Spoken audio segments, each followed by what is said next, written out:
Oh yes, Karan. I think we can keep going about like the experience in Gaba and experience of our experience of watching the match.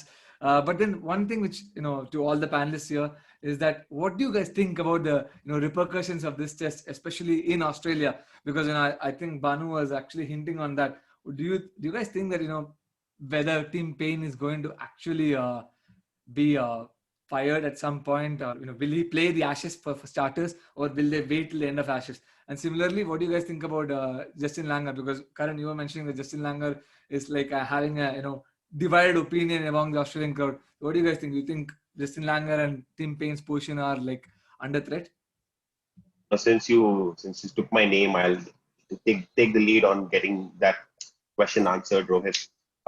Couple of things to keep in mind.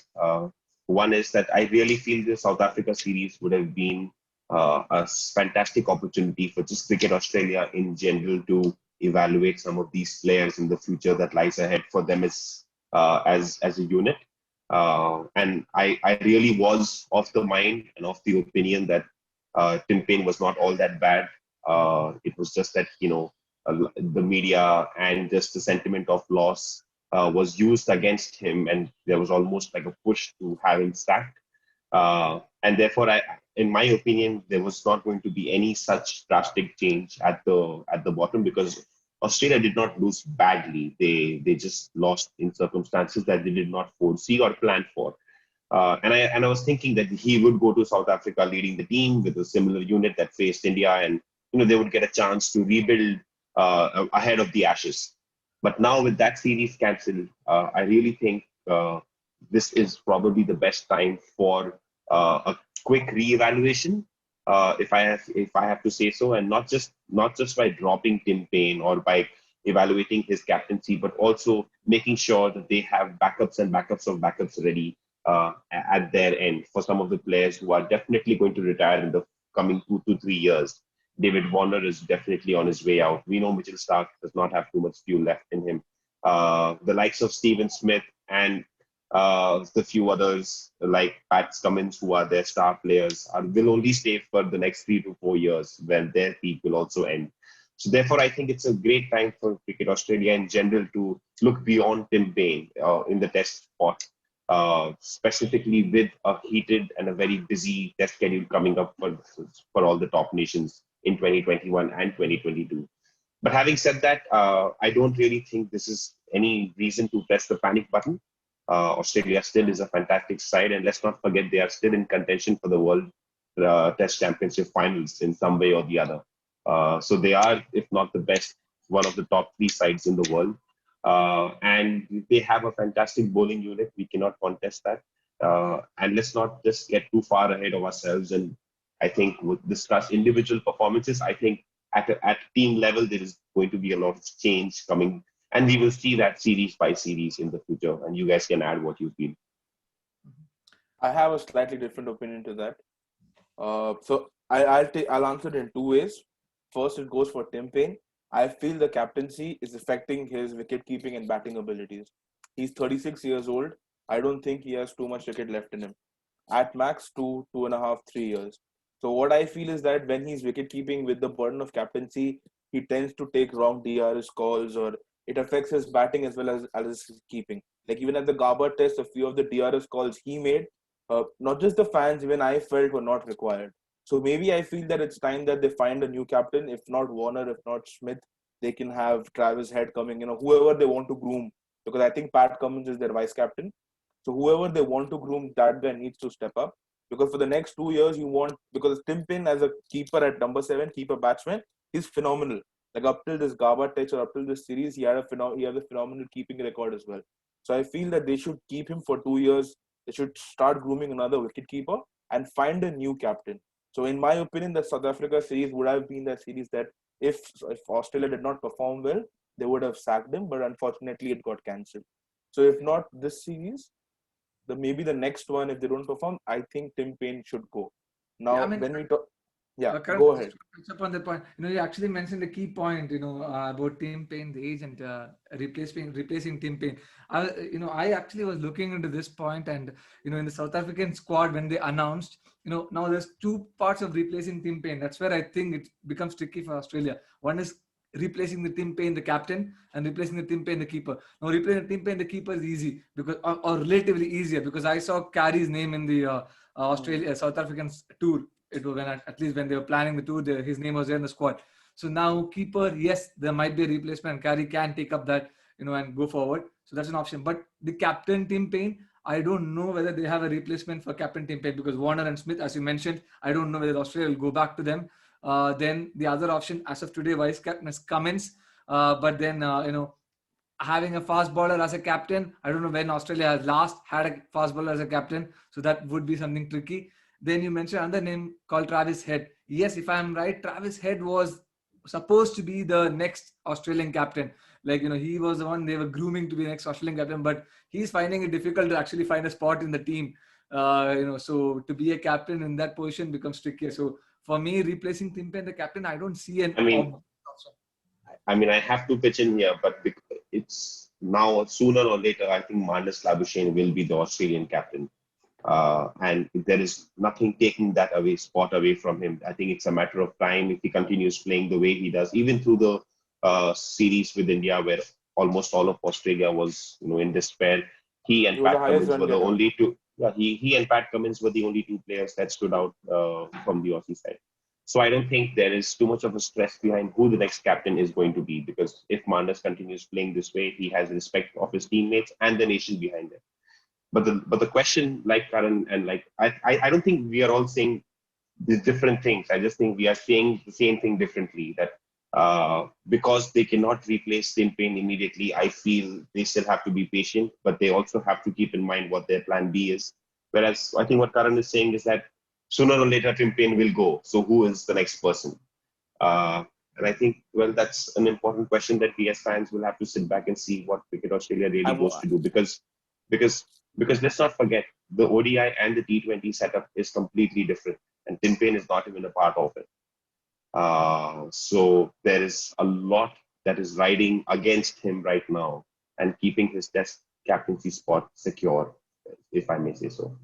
But then one thing I want to add, Bhanu, what you said is completely right. One thing which also the Tim Paine's captaincy revolves around is Justin Langer. Because when Justin Langer overtook the Australian side, he did not have Warner or Smith. So when he rebuilt his Australian team after that debacle of South Africa, his trust in Tim Paine is different. So maybe because Justin Langer is there, Tim Paine might continue as the captain. You never know, if they sack Justin Langer and they get a new coach, he might say it's okay what Warner or Smith did in the past is 3 years, 4 years ago. So we can just have a new captain and just let Tim Paine be the best wicketkeeper batsman he is. So I also feel that the reason why Tim Paine is not being sacked is because of his bond with Justin Langer, because he helped Australia get out of their darkest period, in my opinion. So that trust which Justin Langer has on him goes side by side. So I feel that is also one point. Now the other thing is with Justin Langer, his attitude is a bit like he tends to micromanage then macromanage, because one of the news articles said that after lunch when Marcus Labuschagne was carrying a cheese toastie in his or a cheese sandwich in his pocket, Langer got upset. So he is that kind of a coach.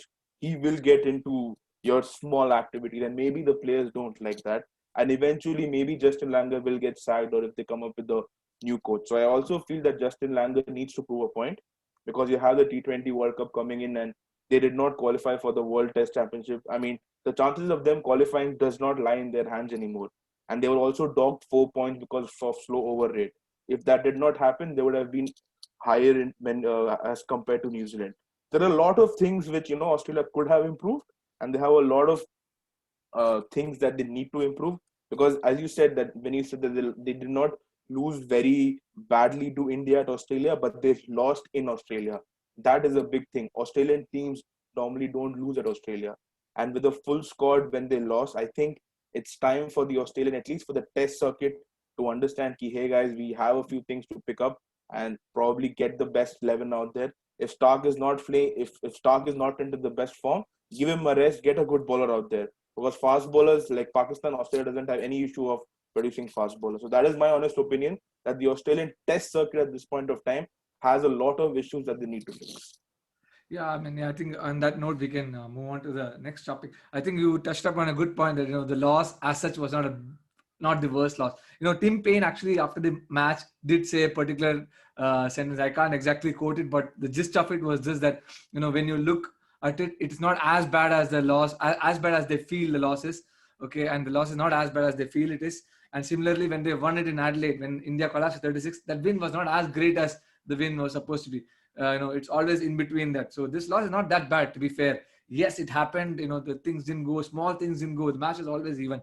So, anyways, now talking about which, the other side, let's come to the Indian side of things. Now, India won the match. Now, this Indian team which won in Gabba is a young Indian team. Now, however big the loss was for Australia, it was way bigger for India. To win in Australia with a team which is what do we call it, B team in Gabba, which they have not lost in 32 years. Great. But now the question here is like the team which played in Gabba.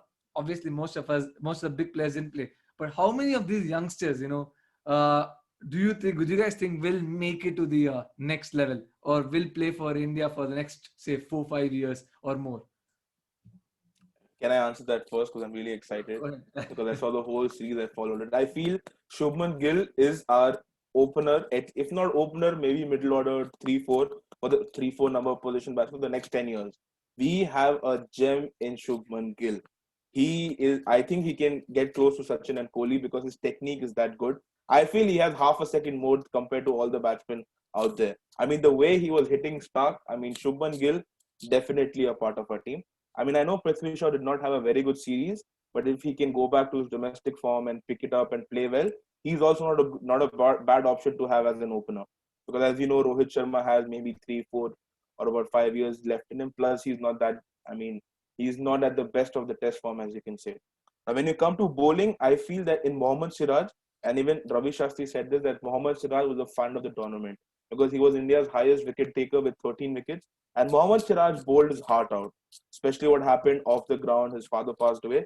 Keeping all that in mind and the way he performed, the racial abuse against him, whatever happened, the way Mohammad Siraj performed, I was very happy to see that we have a pacer out there, that if something happens to Bumrah, Ishant Sharma or Shami, this guy can step in, or maybe even he could replace Shami or Ishant Sharma in the playing 11.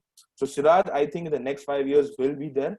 I was very impressed to see Shardul Thakur, even though he did not get too many opportunities. He can bat a bit, and he did pick up about 7 or 8 wickets in the last game. So he will definitely be there in the circuit. The Indian squad, he'll definitely be there. But I hope that he can improve from there on. And the other player I really want to touch upon is Washington Sundar. Washington Sundar, I feel, is a mixture of Ravindra Jadeja and Ravi Ashwin. Like, I feel that he's that kind of a mold. He can play 7, he can play 8, he can bowl those overs, he can bat as well. I think when he started his under-19 career, he was an opener. So I feel that like Ravi Shastri, who started batting at number 11 and then eventually became India's opener, I feel Washington Sundar, if he improves, can get up to the Indian batting order. I'm just being too optimistic maybe. But yeah, we found that good player at number 7, number 8. Maybe if he plays a little more Ranji cricket, because he hasn't played a list A game in a long time, like a proper 5-day game or a 4-day game. So I feel these finds are very crucial. I feel that Natarajan might not completely become a test bowler because we have a lot of pacer options available there. And I think Navdeep Saini has a lot of time. He needs to improve a lot more if he wants to break into the team. And I feel it's also signs for Mayank Agarwal to pick up form, because I feel he also had a very poor series in my opinion. So if he needs to continue or needs to fight as a test opener or as a middle order batsman, he also needs to pick up form. So, but I feel that Gill, Siraj, Washington Sundar, and Shardul Thakur, and maybe Prithvi Shaw also. These 5 guys, I think, will be not the core, but they will be there in the Indian team the next 5 years. Over to you guys. There's not much left for us to say. I think you've covered pretty much everything that could stand. We discussed about the youngsters, but no, I really just do hope that if not them, we continue nurturing youngsters like them continuously in the backyard. So let's not really worry just about these guys, but also, guys like these who are important for the future for Indian cricket. But like Karan said, I think it's very important now for all of us to stop worrying about star players. And our squad is really deep, and the series has shown that.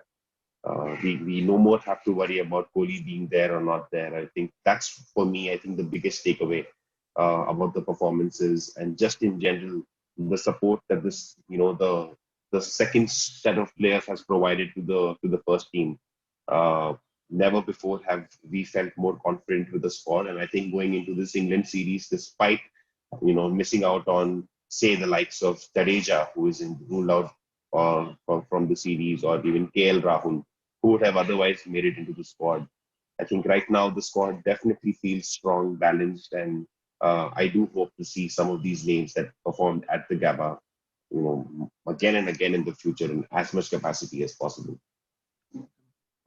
Just one more thing before Rohit, you say something. I mean, if you had told me before the start of the fourth game that a bowling attack which has Washington Sundar, Siraj, Thakur, Navdeep Saini, and Natarajan will pick all 20 Australian wickets, and a bowling attack of Cummins, Lyons, Stark, Hazelwood, or whoever will not pick 20 Indian wickets, I would have said you're bluffing. But that's what happened. India picked up all 20 Australian wickets, and Australia could not pick up all 20 Indian wickets. So, I mean, yeah, kudos to Rahul Dravid for nurturing this side, being there at NCA, getting the right kids out, because all of these people, the B squad, the C squad, whatever you call, at some point they have interacted with Rahul Dravid, and that toughness is there. They're not scared. So I feel that is also one reason why Indian team or the Indian Test cricket or Indian cricket is in good hands. Now, Rohit, you can take over. Definitely. Sorry. I just want to say, I like the optimism of whatever you guys told. I'm not that very optimistic with the current team that played in Brisbane. That's why I threw up the question there. I mean, for sure, Shuman Gill will play for India in the future, for sure. I would say Siraj will do the same. But I don't think, players like Shardul Thakur, maybe for 1-2 years, he's 29 now. Natarajan is 28. Personally, I don't expect Natarajan to play even one more test for India. Shardul Thakur, lucky enough, he'll play 2-3 years. He'll be there in and around maybe. But otherwise, Washington Sundar, to be fair, personally for me, yes, he's a good batsman who can bat at number 7, but his bowling, I felt we have way better spin bowlers in India. So I personally, I do not expect a lot of players from this circuit to come and play for a long time. Mayank Agarwal is approaching 30, if not 30. So for me, he's someone who can actually carry the mantle if Rohit Sharma starts declining. So for me, he might be there, but I don't see much out of other than Gill and Siraj to be the future of India. I think new players will have to come. And you touched upon a point which I did not want to bring up on, was that Rahul Dravid part. I really want to say yes. I think not just Rahul Dravid, the Indian domestic circuit, the way India is churning out talent here is incredible.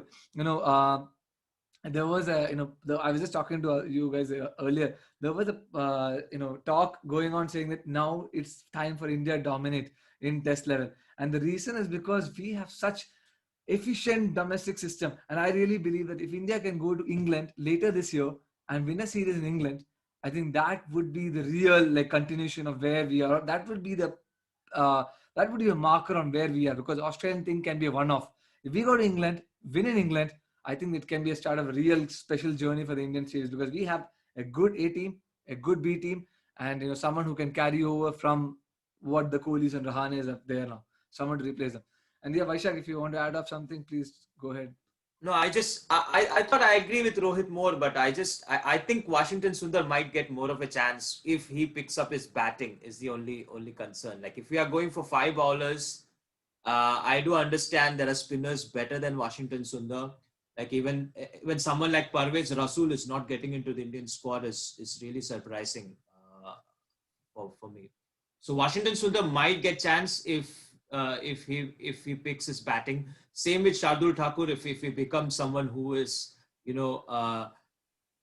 his competition is with Hardik Pandya. So if he becomes a better batsman than Hardik Pandya, Shardul Thakur is surely a better pick than Hardik Pandya for sure.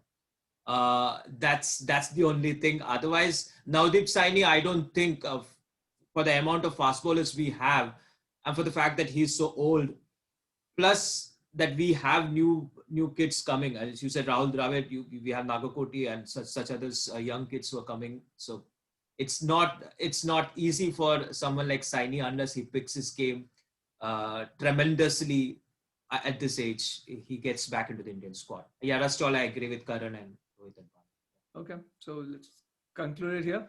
Anything more to add on here? Yeah, I had one last thing to add on. Go ahead. I felt that this Australian team, like that's what I honestly felt, and I spoke to a few fans during the game. They said the same thing, that this Australian team likes to talk a lot, but they did not play as well as they talk, because that's something that was a character of the Steve Waugh, Mark Waugh era, or the Ricky Ponting era, where they would sledge you out, but they would also play you. They would get outplayed once or twice, that's fine, but predominantly they would dominate you. So keeping that in mind, I think what India has done here, especially after the Adelaide test, losing our A team, not having a full bowling squad in the fourth test, what India has done, I feel is remarkable. And I feel Australia at this point of time needs to wake up, because they have a lot of issues they need to address. Other than that, it has been a fantastic series. And I had a lot of fun watching this 4-match series where every game was beautiful. So that's my opinion. But yeah, that's all from my end. Okay, let's end it on that note. So yeah, no, we can keep discussing on this. I think we'll go on forever. So anyways, we end it here. And yes, to all our viewers, if you would, please share your opinions and comments and who you think will be the Indian players who will come up and be the next star for India. Maybe from Brisbane Test or maybe from the domestic cricket. Please share your opinions in the comment section. Similarly, if Australian fans are viewing, then please let us know whether do you guys think that Labuschagne is going to be the next Australian captain, or whether who the next Australian keeper is going to be, or who the next Australian captain is going to be, or who is actually the next big thing coming from the Australian domestic circuit. So please share your opinions and comments in the comment section. And as usual, like, share, and subscribe on our videos. And that's it from us. Until next time, stay safe and goodbye. Goodbye.